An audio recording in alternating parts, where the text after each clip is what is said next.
Hi, everyone. Good afternoon. My name is Richard Hooper. I'm the Regional Sales Director for the East Coast here at IT Convergence. First off, I hope everybody and their families are safe and sound given the very challenging and disruptive times that we're all going through. Now, it's interesting because 10 years ago, analysts from Gartner predicted that by 2020, half of the world would be working outside of the traditional office setting. And today, remote workers actually have increased by 115% over the last decade. And with the recent directive spurred by COVID-19 to work from home, Gartner's prediction is actually spot on. However, we have to remember that there are several generations of employees that are now confined to their homes. These span baby boomers, millennials, generations X and Z, and not everybody is adapting with the same agility. So this creates a workforce which has different perceptions and acceptance behaviors. And when it comes to software, this can have a tremendous impact on the organization. Now, Software Reviews actually recently published a study where they analyzed data collected from 3,000 surveys completed between January 1st and April 2nd of 2020. The study compared satisfaction, meaning willingness to be able to recommend to a peer, ability to deliver business value, this is fair cost of value, likeliness to renew between surveys completed prior to March 10th and surveys completed after March 10th. And the results pointed to an overall, unfortunately, negative user emotional connectedness with much of the software that they're using. Now, given these statistics, I took the liberty to reach out to several of our customers and some of my own personal customers and validate them firsthand.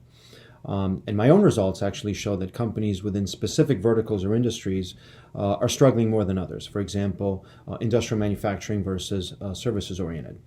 And then I also noticed a direct correlation between the maturity of a company's IT organization to their successful business continuity, and several factors that play into this. So as you can see in this next slide, there's four main areas that I've highlighted: ERP applications, analytic tools, outsourcing, and automation.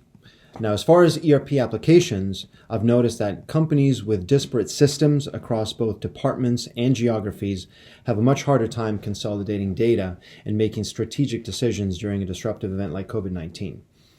As far as analytics tools, companies without a robust data analytics and mining solution, coupled with user-friendly visualization, take longer to process information and make corresponding strategic decisions regarding inventory, production, headcount, and forecasting. Outsourcing, I've seen that companies who manage all their applications and hardware internally have struggled more under COVID-19 because of a greater dependency on internal resources, less flexibility, and higher costs. And finally, for automation, companies dependent on manual processes, paper reports, or inefficient workflows have struggled to adapt to working from home, and have exhibited a greater dependency on digital adoption and self-empowerment. Now, many of our customers were also grateful for the strategic and long-standing partnership that we've developed over time and how these have helped them cope with COVID-19 and actually focus on business continuity and business resilience while we manage, support, and host their Oracle applications. So I wanted to spend a couple of minutes to talk about our managed services practice and the broad range of services that we offer. So as you can see in this next slide, there's a number of different services, starting with Oracle Applications Functional Support, and this covers break-fix, enhancements, and levels 1 to 3 help desk support, Oracle Database Support, development services for both Oracle and non-Oracle workloads, integration services across a number of different platforms such as Oracle, MuleSoft, Dell Boomi, and several others, monitoring services, cybersecurity services, application testing, both manual and automated, and on the automated side, again, we work with a number of different tools, robotic process automation, and IoT. Now, in speaking with customers, I also did want to share some of the feedback that I received over the last few weeks from customers who leverage us for one or more of these services and how we've been able to help them cope through COVID-19 and some of these challenging times. So the first customer that I spoke with is ADS, Advanced Drainage Systems. James Klein is the CIO at Advanced Drainage Systems. They're based out of Columbus, Ohio. We've been working with James for quite some time. I personally have been working with James for the last several years.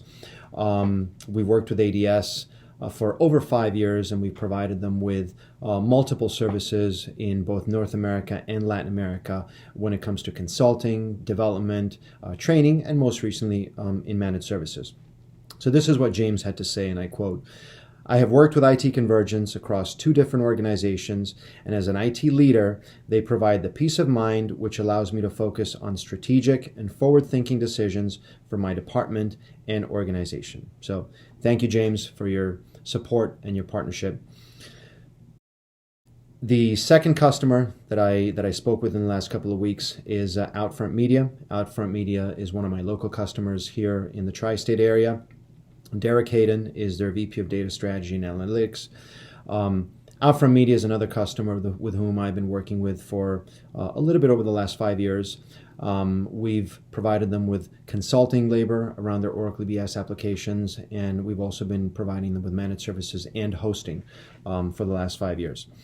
So this is what Derek had to say about our services, and I quote, "IT Convergence has managed our EBS environment for 5 years, and we just renewed our contract.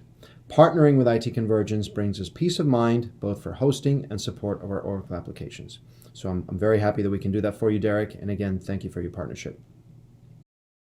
The next customer that I spoke with was Akamai, one of my clients up in Boston. Chris Blazer is the Director of Business Applications there. I've been working with Chris for a little bit over 4 years, and we've been providing them with consulting assistance for both staffing and project-based work across their Oracle EBS needs. So here's what Chris had to say about our partnership, and I quote, "I have been working with IT Convergence for the last 4 years, during which time they have provided quality resources under a cost-effective model, which has helped us staff multiple internal Oracle projects." So once again, Chris, thank you for your support and partnership, and I'm glad that we can help.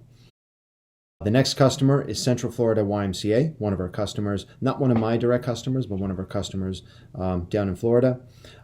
Dan is the Vice President of Information Technology there. We've been working with Central Florida YMCA for a few years now, and this is what Dan had to say about our partnership with them, and I quote, "We had to find a new home for our Oracle environment and migrate it quickly. We literally had no margin for error, and I'm a raving fan of IT Convergence. Your team did a great work." So basically what happened is Central Florida YMCA was placed in a situation where they had to change support providers in a very short period of time, and IT Convergence was very quick to react and bring them over to our own managed services model. So again, thank you, Dan, for your constant support. And finally, the last customer is Wheel and Metal Services. Mark Fowler is the Director of IT there. Again, this is not one of my direct customers, but one of our reps up in Toronto manages that relationship.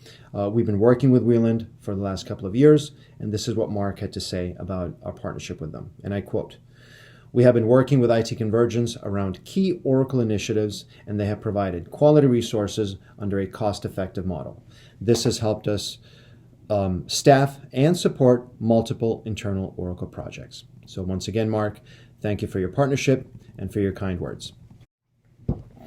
Now, besides our own managed services practice, I also wanted to highlight our partnership with Oracle and with Oracle Cloud Infrastructure, or most commonly known as OCI. Over the last couple of years, we have migrated a number of Oracle EBS users to OCI, and we also have several projects underway as we speak. Now, if your firm runs Oracle EBS, if you're currently hosted in-house, if you're currently looking for a more cost-effective, flexible, scalable, and resilient solution, we have a live webinar on May 14th around Oracle Cloud Infrastructure in particular, and how that is the optimal solution for your Oracle workloads. So this is going to be co-hosted by our very own Kim Bell, our Senior Global Director of Enterprise Solutions, and Oracle. And on this next slide, I wanted to highlight some of the topics that we're going to be covering.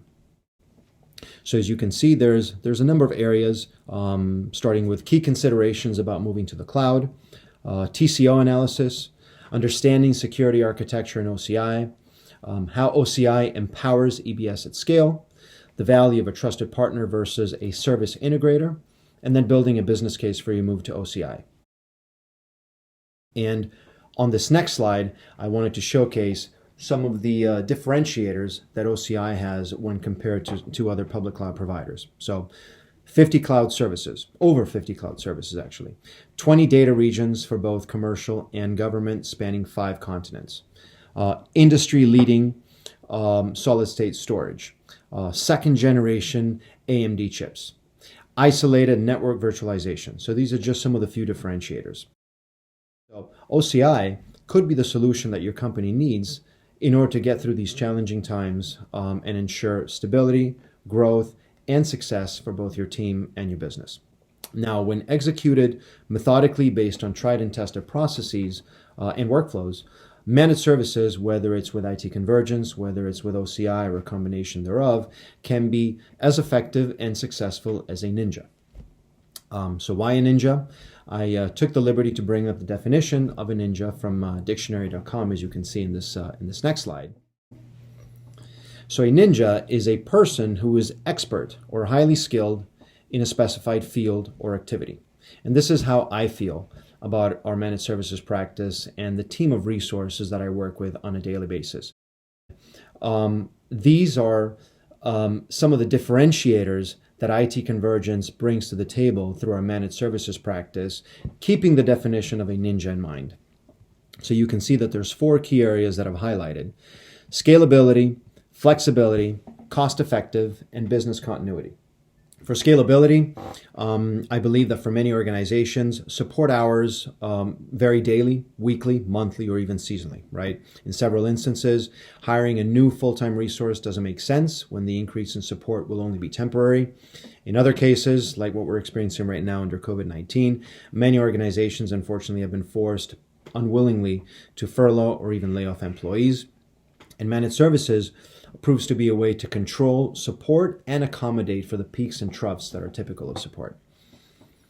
With flexibility, instead of relying on individual resources for assistance or depending on specific time zones for support, managed services offers a broad range of support across multiple applications and skill sets by relying on a team of resources that, in our case, is spread across 3 continents. Cost effective, because by working with a team of resources located across 3 continents and 4 different time zones, we can provide onshore, nearshore, and offshore resources, or we like to call it right shoring, for staffing, project-related, and subscription support work, right? Matching skill sets and cost with your requirements and budget. And then business continuity, because our managed services practice is audited twice a year and is compliant with the business continuity requirements and regulations set forth by SOC 1 and SOC 2 audit processes. So I hope this information was helpful. If anybody has any questions regarding IT Convergence, our managed services, OCI, or the solutions that we deliver to customers in conjunction with Oracle, please feel free to contact me. I've listed my contact information, my email address, my cell phone, my LinkedIn profile, our company website, and I've also listed the link to the live webinar that we're going to be co-hosting with Oracle on May 14th to discuss OCI in greater detail. So thank you everyone for watching. I wish everyone well. Stay safe. Bye-bye.